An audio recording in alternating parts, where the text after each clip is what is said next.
Welcome and good morning. My name is Jeff Brown and my pronouns are he, him, and his. I'm a member and worship associate here at the Unitarian Universalist Area Church at First Parish in Sherborne. You whose hearts are broken, come in. You whom pain has touched and sorrow and shock. You who have cried this week and read the news with sadness. You whom loss has shadowed. You who grieve, come in, come in. You with hearts open to joy and hope, come in. You whom love has touched and friendship and wonder. You who have laughed this week and felt gratitude for life's many blessings. You to whom gifts are given in abundance. You who rejoice, come in, come in. All our hearts are broken and open. All of us here grieve and rejoice. This is our place and this is our hour to gather and sing and cry and laugh. Come in, let us worship together.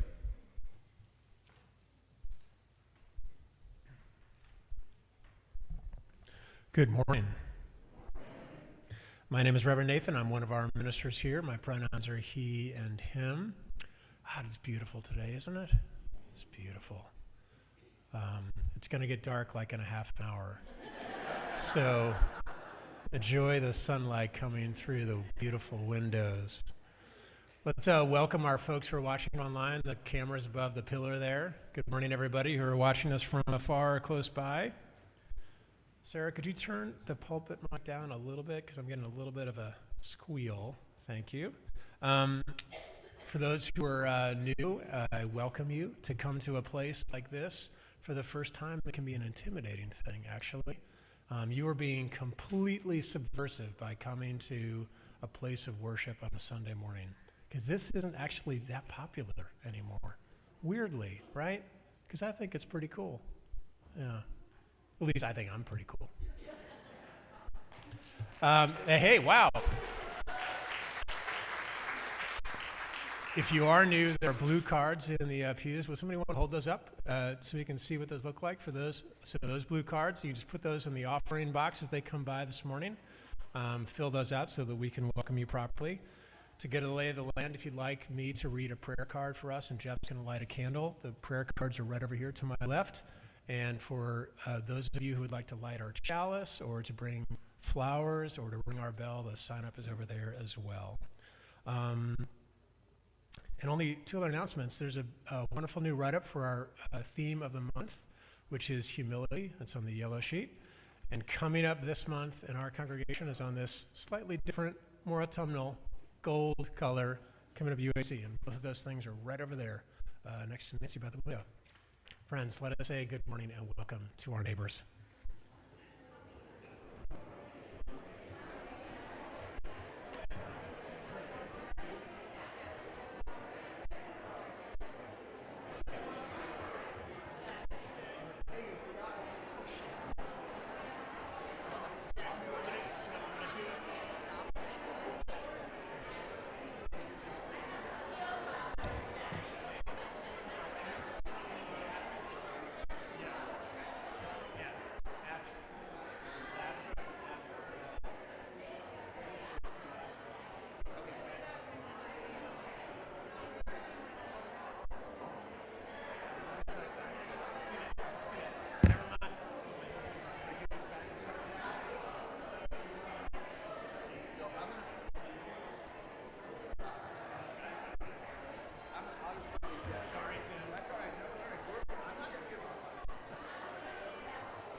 Our call and response opening words this morning are from Rebecca Baguette.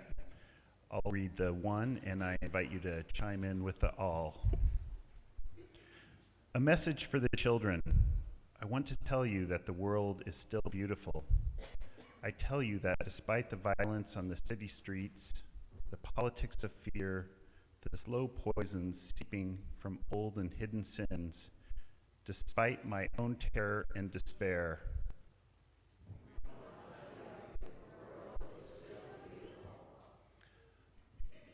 I want you to know that spring is no small thing, that the tender grasses curling like a baby's fine hairs around your fingers are a recurring miracle.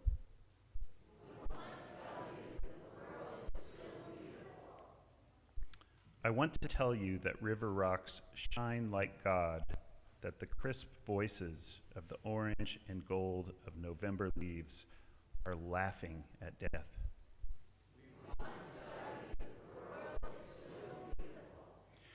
I want to remind you to look beneath the grass, to know the fragile hieroglyphs of ant, snail, beetle are no more or less necessary than the brown recluse, the ruby-throated hummingbird, the profligate mimosa.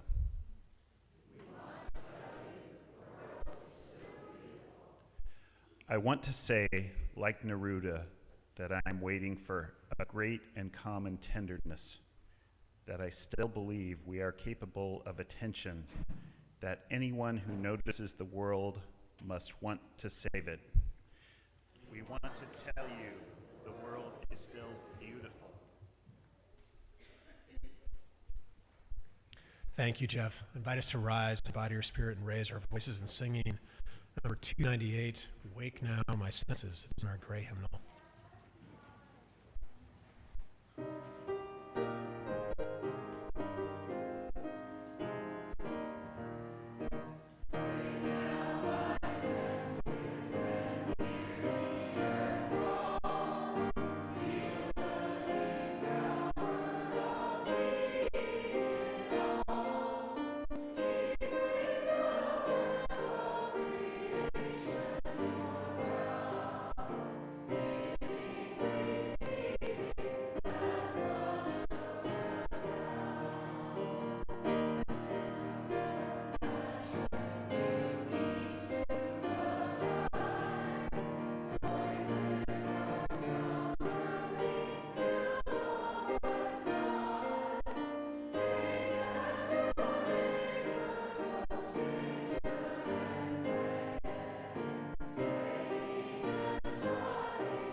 And let us remain standing as Eliza Andrus comes forward to light our chalice, and we say together our affirmation, both our expressions, our life, and our faith here in this community.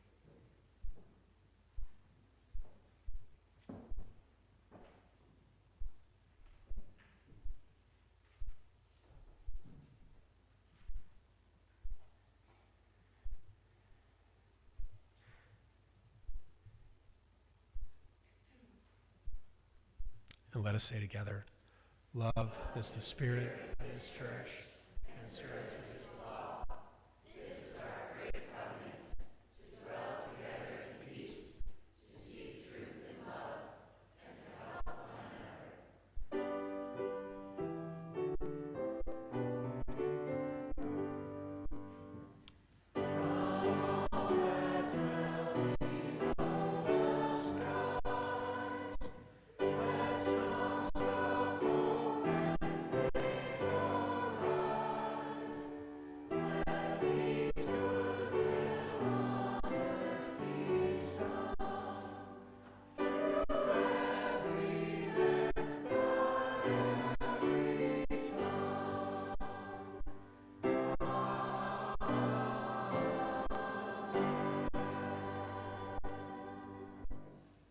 Thank you. Please be seated. And we have our guest Wonderbox preacher this morning. India Wood is going to zip line down from the choir loft or take the stairs. And as she does that, Tim Roper, I skipped over, Tim, your announcement, so please. This is a better spot for it anyway. Exactly. Where's your mic? Right here. Okay. Good morning. My name is Tim Roper. I'm a member of this church. My pronouns are he and him. I'm a member of the choir and co-chair of the music committee. And starting today, I'm going to be co-director of the children's choir. So we're going to be... So we want to let everyone know there was an announcement in the email on Friday, which I know everyone read. Yes. So you know all about this, right? Today, in 2 weeks, on the 19th, we're going to sing a song during the service, and we want to invite all children. We're looking at the ages K through 5, but you know, as young as you want, or if you want to be a part of this as a kid, you can join in. And we're going to meet right after the service today here by the piano, and I'm going to teach you a beautiful song by Tom Chapin called Thanksgiving Day, which I put the wrong name in the email, but it is called Thanksgiving Day. So please, any of you have children who want to sing, please meet us at the piano. And I want to thank Amy Quigley, who is also going to help me out with this. So we will see you after church today. Come and sing with us. Thanks, Tim. Hi, everybody. It's so good to see so many of your faces. So for those who don't know me, my name is India Wood. I use she, her pronouns, and I am the youth group coordinator here at the church, as well as the tech wizard, as I like to call myself, up there usually. And today's Wonderbox is going to be a little bit different. Today, I want to invite all of the grown-ups up with me. Obviously, not all of you can come up here, but as many of you as you'd like, the grown-ups can come up, especially you're invited if you have young ones at home, but grown-ups of all ages are invited to come join me up here. Come on up. Instead of the kids. I mean, your kids can come if they really want to, but I know some of you might be wondering, India, are you even a grown-up? I also wonder that every day, so it's fair enough. Hi, everybody. Welcome. Thank you for joining me up here. I know it's a little different. So, the past few weeks have been really hard. And as grown-ups, especially as grown-ups with young ones at home or caretakers, it can be hard to catch a break, and it can be hard to have space for our feelings. So I'd like to ask you all a question that maybe you haven't been really asked in the past few weeks. I want to know how you're doing, really. I want to hear a few feelings words. You can raise your hand, share 1 or 2 feelings words that you've been having the past few weeks. Does anyone want to share? Yeah, overwhelmed sounds good. I wasn't, I don't know, she just said that and I started crying. I don't know why. Overwhelmed. What else? Mm-hmm. Sad. What else? Tired. Unsure what to say. Helpless. Scared. Tender. Despairing. Angry. Yeah. I've been feeling that way as well. Do you want to share a word? What have you been feeling? Sad. Yeah, me too. It's been really, really hard, to say the least, for the past few weeks. So, I wanted to ask you all how you are because, as we know, the past few weeks have been extremely difficult. We've been witnessing violence. We've been witnessing terrible, terrible things in the news every day. And it's been overwhelming. The suffering that we're seeing can almost feel unspeakable in some moments. But we have to speak about it, right? We have to. So if you're anything like me, every morning when you wake up, the first thing that you do is you look at your phone. And if you're not like me and you don't look at your phone, Mazel Tov, congratulations, you've won. But especially recently, I've been looking at my phone, first thing I do. And some days, I look at my phone and I go on social media or I go on the New York Times and I take it in. And I don't know why I do this. I hate it. I don't know why I do it. Maybe it's because I want to know what people are saying. I want to know what happened while I was sleeping. I want to know what my politicians are doing. And some days I open my phone and I do not look at the news. I look at something else entirely. I pull up a funny video, and I try not to think about it. I try to numb myself. But it turns out both of these don't really work. How many of you all do this? Raise your hand. Yeah, many of us. It doesn't work. It doesn't feel good. It doesn't help me process in those moments. It overwhelms my nervous system. It makes me feel bad. But I can't help it right now. And I'm sure you all might feel the same way. But luckily for you all, today I have the answer for you in this Wonder Box. So I'm curious if one of the adults would like to open this Wonder Box for me.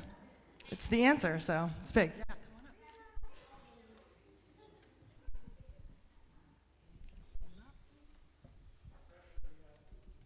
up.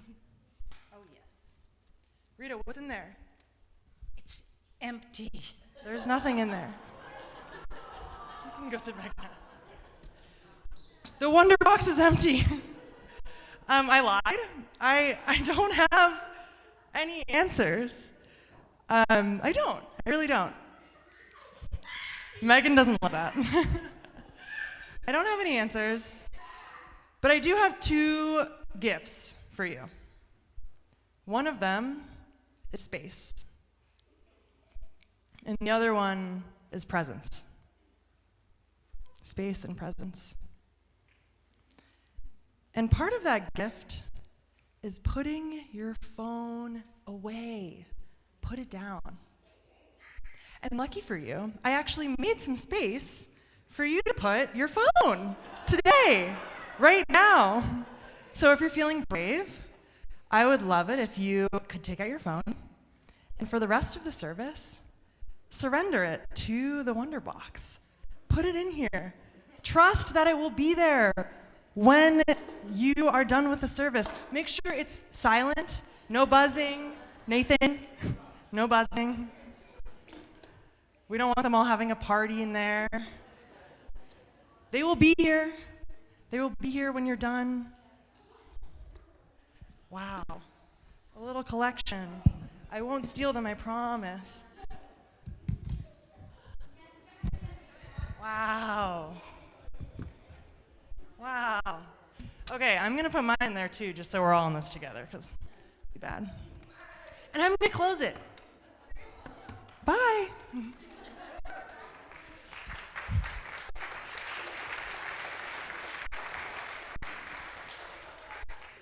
So now that we're a little lighter, we don't have our phones with us, I invite you all to find a neighbor, maybe make eye contact.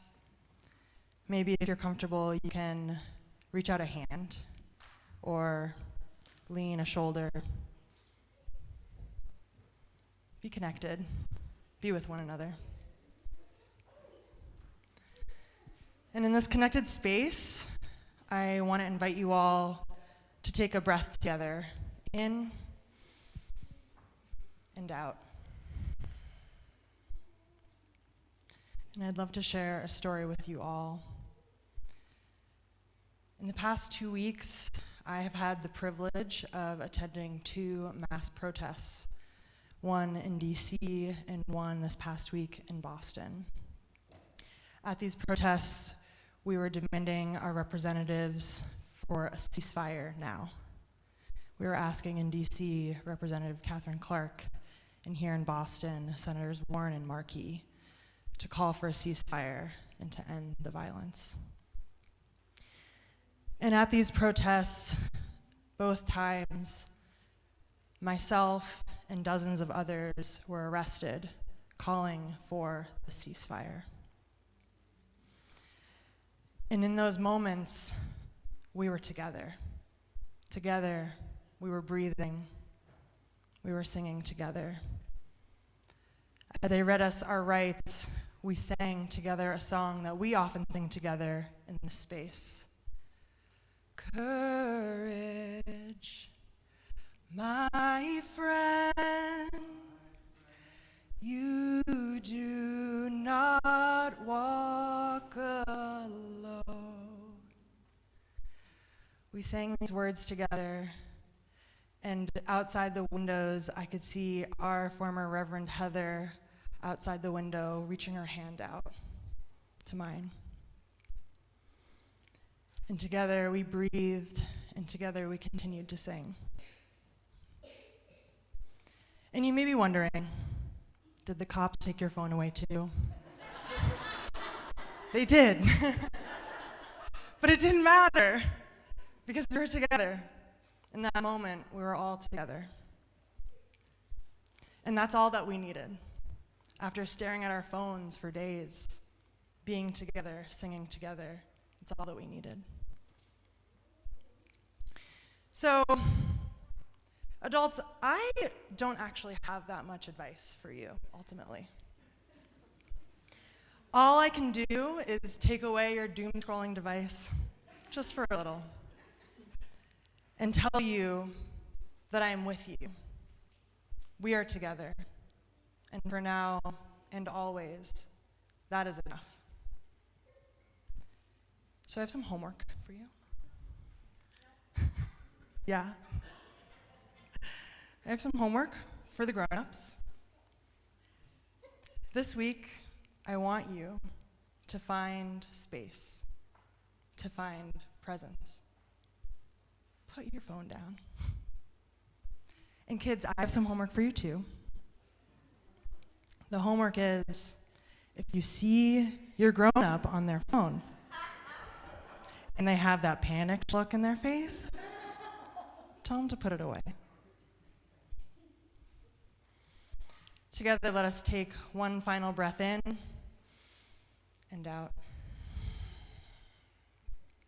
And may our breath be the blessing. Amen. I invite you all to sing your young people out as they leave for their faith formation classes. Don't forget your phones at the end of the service.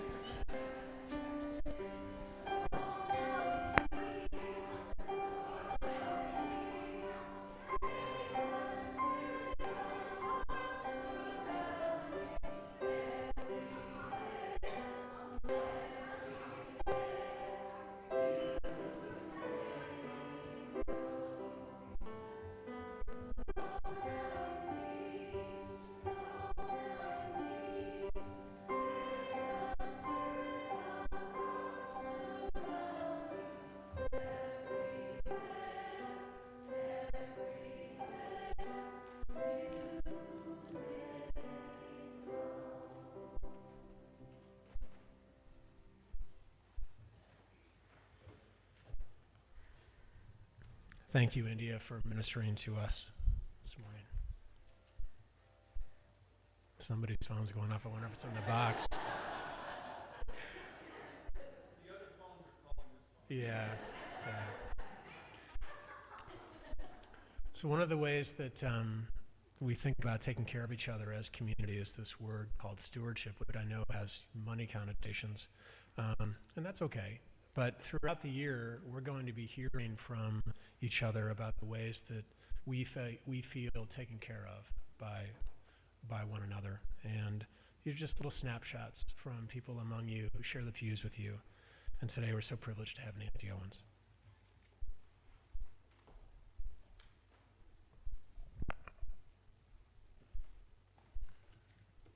Good morning. When I was first asked to speak with you about stewardship, I realized I couldn't remember ever before having used the word stewardship in a sentence, other than to tell a few people I had recently been asked to serve on the stewardship committee. But I realized I had used the word steward and stewardess many years ago when referring to the flight attendants on airplanes. And then I started thinking about the first time I showed up in this church for a Sunday service. I had spent the previous 30 years as a member of another denomination and had come to the realization I no longer believed in their teachings and no longer felt connected with the congregation. So when I arrived here by myself that Sunday morning about 13 years ago, I had no idea what to expect. But I remembered when my husband and I had married many years earlier, a friend had told me we would probably end up at a UU church because that was where all interfaith couples went. I know that's not exactly true, but that was what she told me. And I had seen the rainbow flag hanging above the front steps and felt this was probably a welcoming community. Up until that Sunday, I had been very involved in helping my previous church. I had served as chair of the board, Sunday school teacher, usher, pianist, cleanup crew, contributed financially, and did whatever else I could to help the church function. But I arrived here in Sherburne during a period of my life when I was taking care of my parents, both of whom had dementia and serious medical conditions. It meant spending many hours every week taking them to doctor's appointments, reminding my father why he needed to take his medications, assuring my mother the aides we had hired weren't stealing her jewelry, and making sure they were always being well cared for. Plus, I was working 2 jobs at the time and helped care for our granddaughter who was quite young. My sister referred to me as not just a member of the sandwich generation, but a double-decker sandwich. It was both emotionally and physically draining. When I walked in here that Sunday morning, I didn't see a single face I recognized. But before I could decide where I wanted to sit, which probably would have been way in the back to be as inconspicuous as possible, I was approached by another woman who introduced herself and invited me to sit with her, which ended up being in about the 3rd row from the front. That woman was Pat Manley, whom I know many of you remember. And while I don't remember all she and I discussed that day, I know she made me feel welcome, comfortable, and at ease. In thinking about that day now, I realized Pat was my stewardess. She showed me to my seat, made sure I had everything I needed to make my stay not only enjoyable, but inspiring. Since that first Sunday here, I've realized we all go through different periods in our lives. And at some of these times, we are in a position to be givers, and at other times, we need to be on the receiving end. I arrived here needing to be a receiver. I needed emotional support in an environment where I felt safe to express my views and to be respected. And while I wasn't going to ditch the friends I had made along the way, I needed a new group of friends to support me in my journey forward. I needed stewards and stewardesses by my side, a group of people willing to listen to me and accept me for who I am, and to help me with all my baggage. That is what I found in this congregation. I'm glad I'm now able to be a member of the Stewardship Committee, to help not only raise awareness about the financial needs of the church, but to let everyone know about the incredible range of services and opportunities available to all of us. So if you are in a good place in your life, maybe even feeling on top of the world, take on the role of the flight attendant. Make those around you feel comfortable, respected, and welcome. And do what you can financially to help this church in its mission to be here for everyone. But if you are in a place right now where you need to be on the receiving end of things, don't hesitate to ask for help, whether it be financial or emotional. None of us is on this journey alone. Find a group in this community who makes you feel comfortable. Check out the Amazing Covenant groups, the men's group, the Changing Gears with Grace group, the Faith Formation program, the book club, or one of the other supportive groups. And when you are able, give back through the many volunteer opportunities available through this church. So whether you are here today as a passenger or part of the flight crew, have a good flight.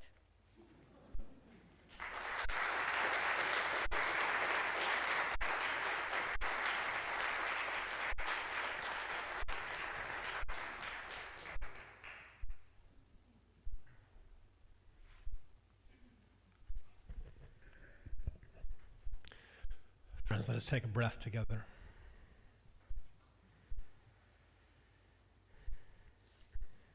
Find ourselves within ourselves.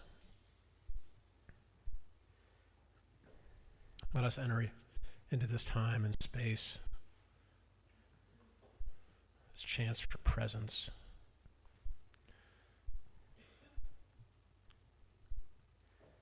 We begin our time of stillness together and our time of prayer and meditation with our call to prayer song, "Let the life I lead speak for me."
Every Sunday we carry across our threshold names and faces and spirits of the people we love and the places that we care about.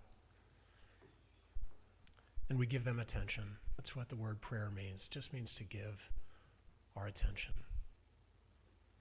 These prayers for loved ones.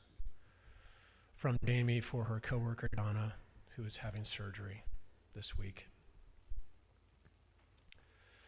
And a prayer from me for Kim Vanderby, one of our beloveds, who's been in the hospital now for 5 weeks after an accident at work. He's no longer in the ICU. I'm happy to report I saw him on Wednesday. But he faces a long road toward recovery, and the shape of that recovery is uncertain. So we hold him and we give him our attention, and also to his wife Paula and to their son Bazil. I invite us to share into our space, into this sanctuary, the name of someone you might be thinking of this morning.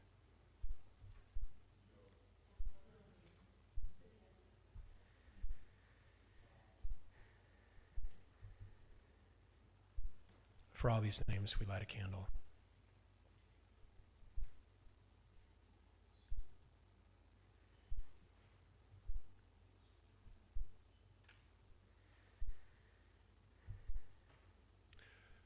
And as we look out our clear windows, these windows are reminding us to look outside into the world, to bring our attention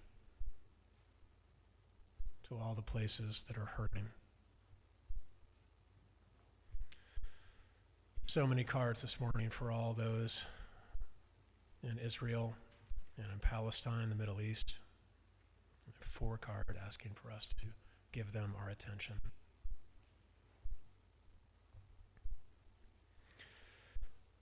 Also this from Don, gratitude for Louis Rhonda for giving us the Peace Memorial, which is just over there across 27 and 16. It's a great place to sit when your heart is heavy. For these we light a candle.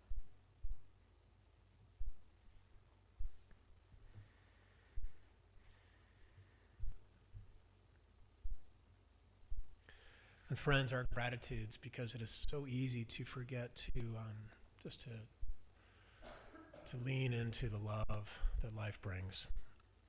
This from Megan and Ben. We would like to thank, they say, the Sherburne Fire Department and all the first responders for their amazing response to the house fire that they had on Wednesday. They saved our house, our pets, and were incredibly thoughtful and kind the whole time. We are so grateful And you guys were so grateful that you were both okay, and family as well. And this from Gary Strickarts and Linnea Loff for the embracing kindness of this congregation after the loss of your daughter, Nina. And I have gratitude for the autumn fairies that have visited the congregation this week into all of our spaces there, over there, in the back. Look around. We light a candle.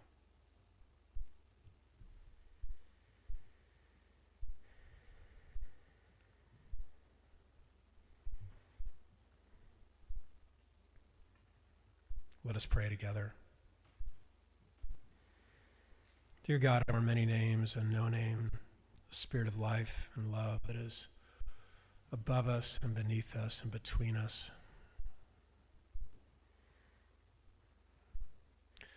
we need help in this time.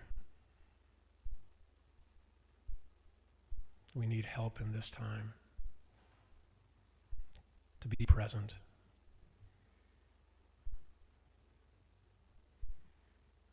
Put our hands out to be stewards for one another. We need help in this time. Help us to look up and look out. Look for those who are around us, who are the helpers among us. If we are in the high time of life and feeling good and strong, help us to be the stewards, to be the attendants. And if we're in the low time of life, we just need to be shown where to go, what to do. Help us to be that. And if we're somewhere in between,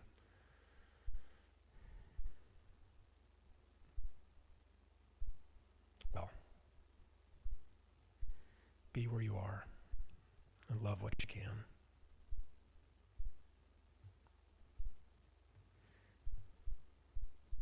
It is good to be still together. Let us be still.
Oh, music is such a gift, isn't it? Such a gift.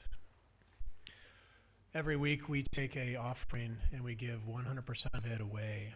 And the opportunity that I have and that Sarah has, as our Devour Music Director, and Reverend Joe, we think about organizations every week that give away offerings to organizations that are doing really good work.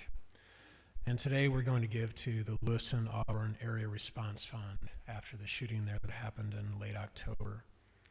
It's a terrific organization. It actually was in the Boston Globe.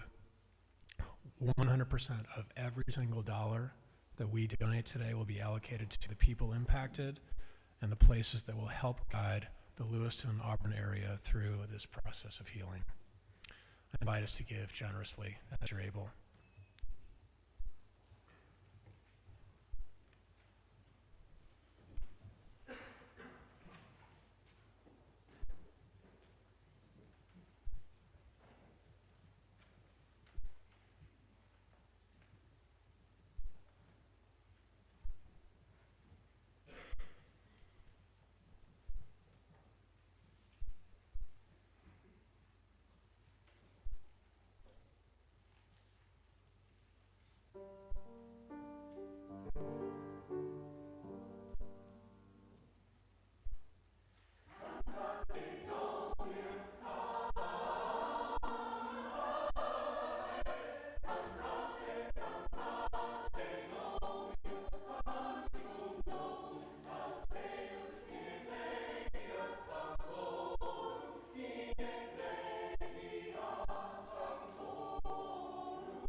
Here's our world.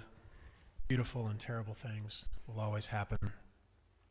Keep our hearts tender and our eyes soft and our words true, because this is what you and I are about.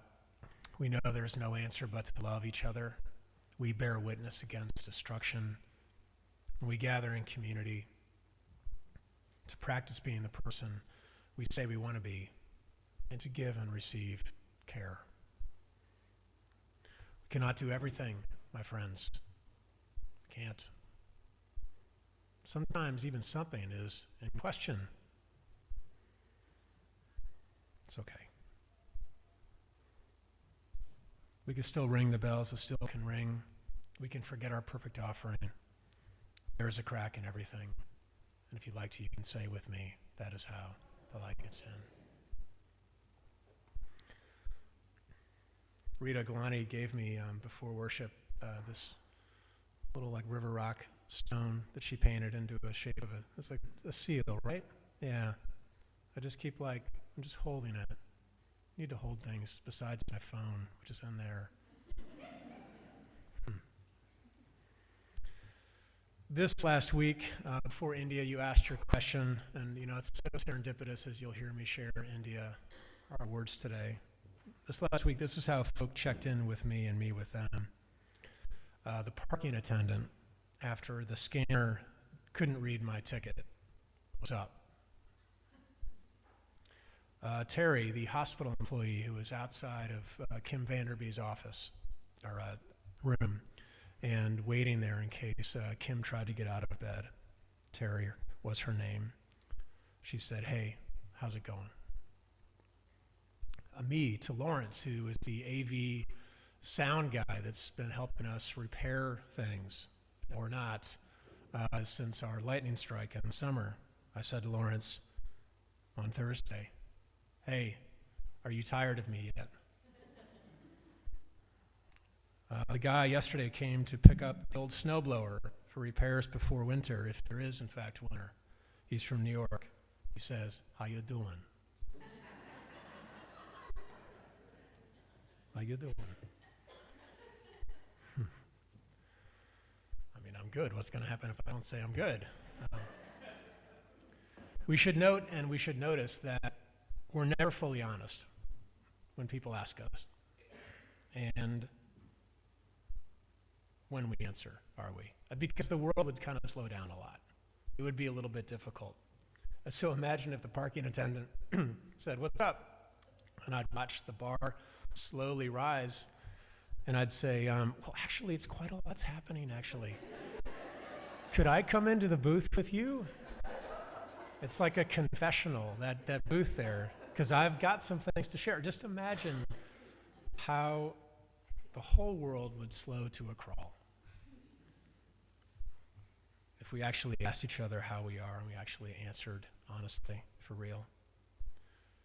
Which is why it's so important, you guys, to have a few people, just one person that we can actually tell. "So," says Larry, who is my clergy coach. I have a clergy coach. He has a whistle around his neck, even. Larry's one of those people for me. "So, Nathan," he says. "Yes, Larry." "Nathan, how is your heart?"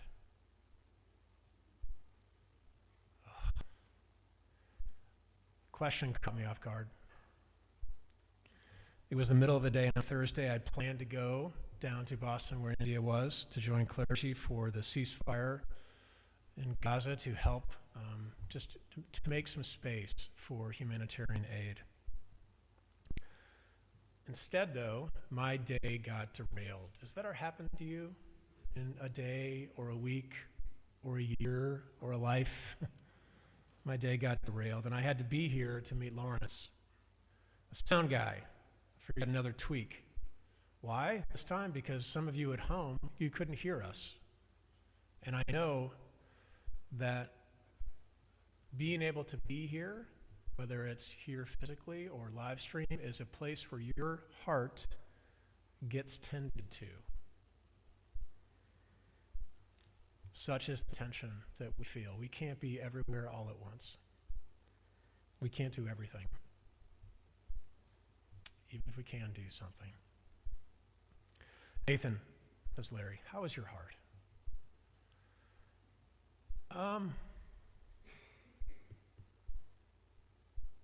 I don't know.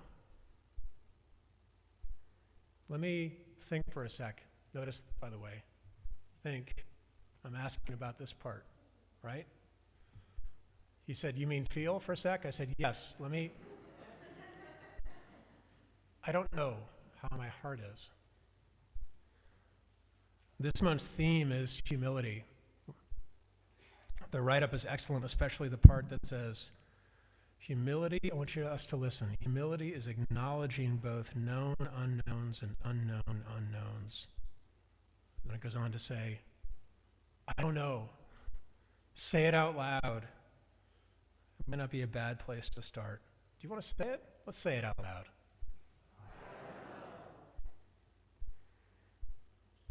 Because when I ask you, friends, how is your heart? And I leave some stillness here. And I leave some time for you to wonder and to feel.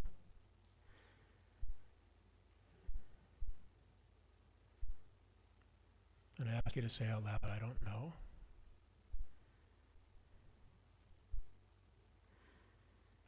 I wonder, for the first time this week maybe, we're all allowed to be present to ourselves. So down at your feet, these are pew wells, okay? And I want you to put down into those wells the tasks, the terrible news, the time-bound routines, the parenting, the schooling, the watching, the nurturing, the partnering, the emailing, the texting, the calling, the driving, the Zooming, the doing. You guys, just put it down. Lay it all on the floor there. You can pick it up later or not, so that we can actually notice how our heart is.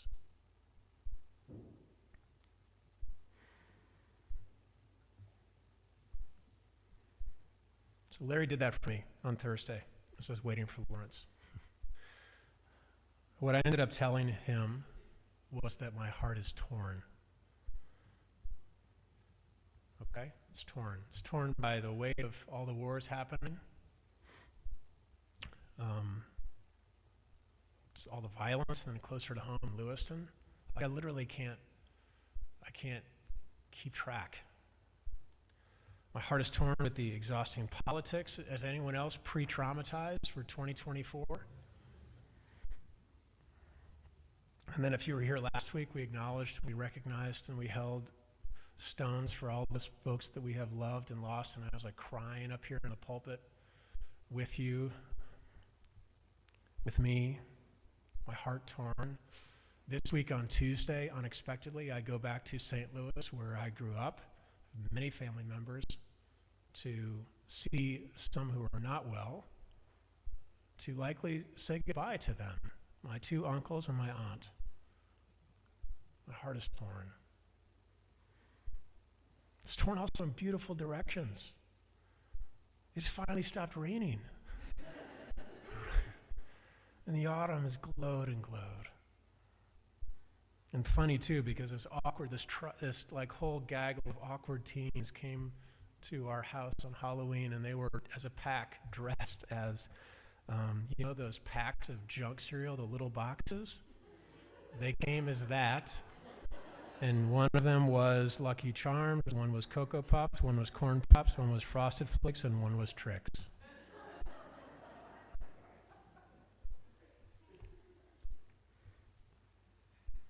Nathan, how is your heart? Larry, it's torn. It is rending. I'm all over the place. Are you all over the place?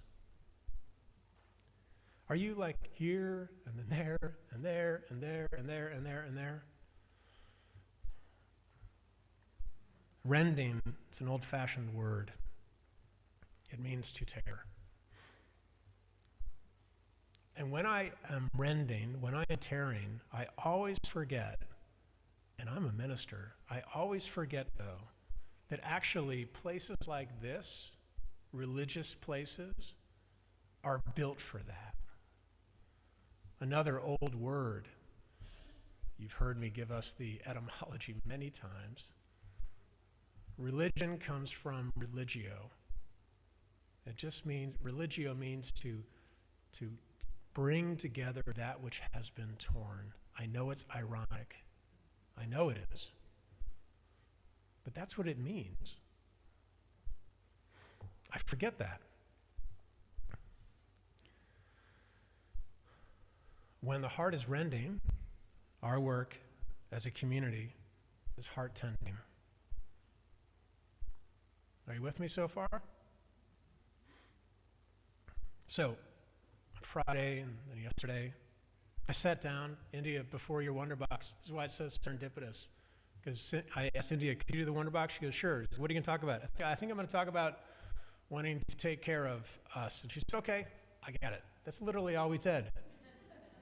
So yesterday and Friday, I sat down with myself to be present to myself. And I also actually look at photos of all of you too. I want you to know that when I work on my sermons, because sermons aren't in me, their relationship, I thought of our hearts, and I thought of some practices that might help us tend amid the rend. Would you like to hear them?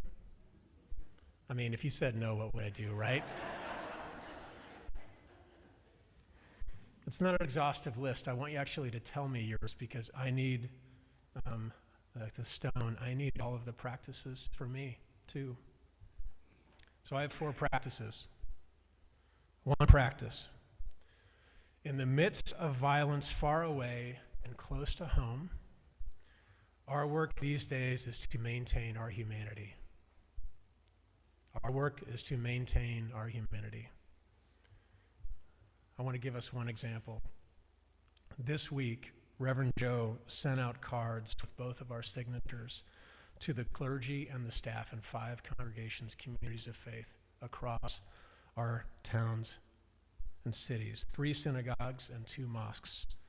Each card said this: Dear Rabbi, dear Mom, as your clergy colleagues and your neighbors, we're keeping you in our hearts as this war unfolds.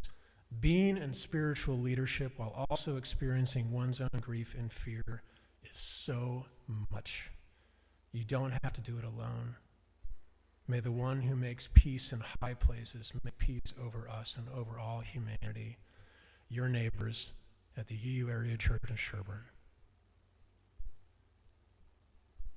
It felt so good to feel a human connection.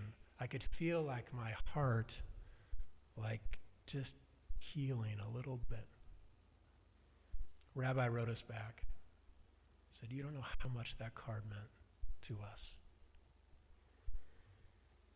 What ways do you want to maintain your humanity this week? They don't have to be huge. What ways? Another practice. Turn towards evergreen stories. When I was thinking about being a journalist way back in college, I heard about this. Journalists are tasked, at least the good ones, to identify current stories, but also identify evergreen stories that address ongoing themes that aren't likely to be out of date anytime soon. That's why they're called evergreen. A story on Taylor Swift's new movie is not an evergreen story. You can argue with me in the receiving line. But an article about music across genres and how that helps us come together across our differences to sing and to dance and to play and to feel, evergreen. Okay? Religion and Unitarian Universalism are filled with evergreen stories. These stories help us to make some sense out of the chaos. Down in that box, those are current event stories. Here, evergreen. The Exodus and the journey out of bondage to freedom, evergreen. God birthed into the world into the form of a tiny, fragile baby, evergreen. Early Unitarians and Universalists rejected an angry God who said that everyone's damned and replaced it, we did, our forebears, with a different idea. All are worthy, all are loved, all are welcome, evergreen. I have more homework. India gave you homework. I have more. What are the stories and the poems and the scripture and the songs and the art that help make your rending heart connect with timeless themes, that help bring some sense and some healing out of chaos? Turn away from current stuff sometimes. Turn toward evergreen. Another practice. Third, recognize the telos. Nathan, what's up with all these old words? Check it. Telos. Telos is a Greek word that means a fulfillment, okay? It means a completion of a goal or an aim. We live in an age of urgency and action and doing before thinking or feeling. That's what we live in. But to recognize telos time, to strap on a telos watch instead of an Apple Watch, is to forego quick quips and off-the-cuff answers in favor of active hope and radical imagination. Reverend Joe talked about this with Star Trek a couple weeks ago. Active hope toward a future that is further away. Apple Watch time asks, what you going to do next? What you going to say now? Telos time asks, how's your heart? How's your heart?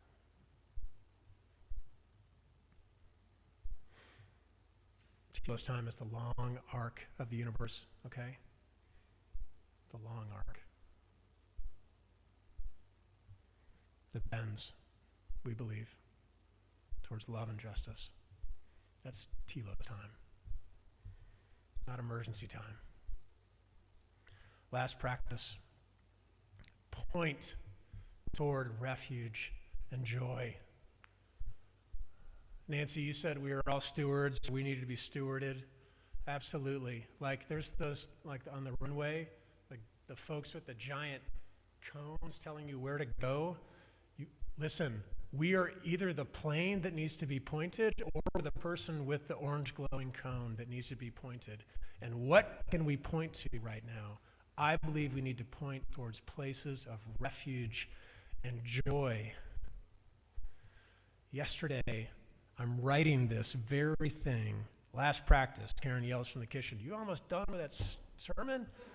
And I'm like, almost. And then Ella texts me this photo of this beautiful red on fire maple. Somehow that had kept its leaves on the trees when everywhere else in Vermont had lost them. And she said, "Dad, beauty is everywhere if you just look."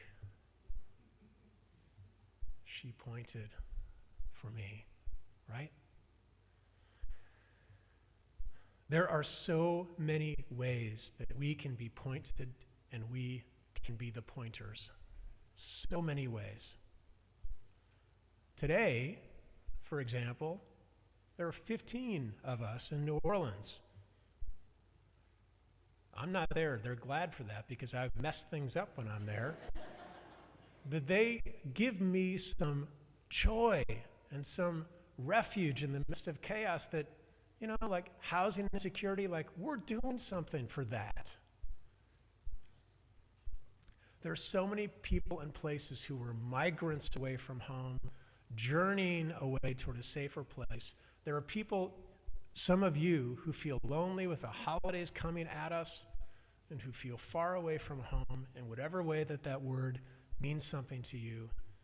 We point you towards spaces and places of refuge and joy.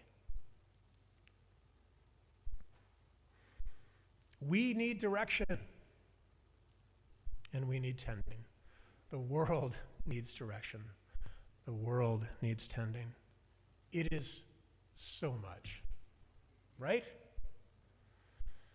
No wonder we're a mess sometimes. No wonder. I mean, I am. Good thing we've got each other. Can we help each other? Can we maintain our humanity? Can we turn toward the evergreen?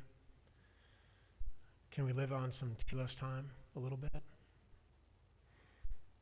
Can you point each other towards some refuge and some joy?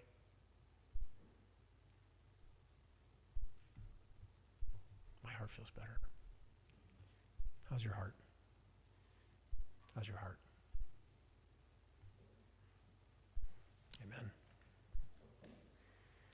Let us sing together the People's Peace. It's one of my most favorite hymns. It's 164 in our gray hymnals.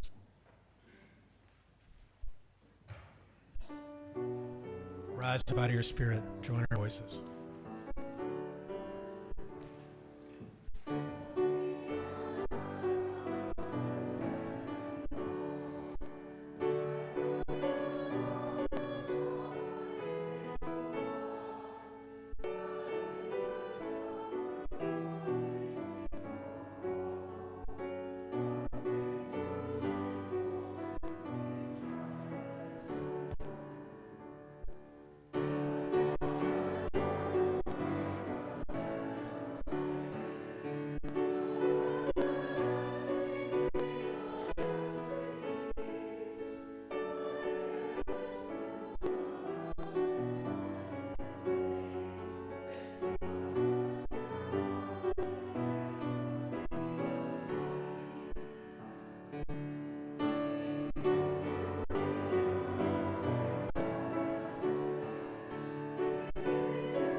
Our benediction from my good friend and colleague, Mark Bellatini. Let us go in peace and live simply and gently and at home in ourselves. Remember the depth of our own compassion and forget not our power in the days of our powerlessness. Let us not desire to be wealthier than our peers and not hold back our hand of charity. Find places to help us practice forbearance and speak the truth, or just don't talk. Take care of yourselves as bodies, for each of us and each of you are such a good gift. And crave peace for all people in the world, the people's peace, beginning with yourself, and let us go as we go with the dream of that peace alive in our heart. It is so good to be with you this morning. My heart is tending because of you. Let us say together our call to ministry. We go forth into the world in peace to act with works of love, to affirm each person's dignity, and to cherish the living earth. Amen.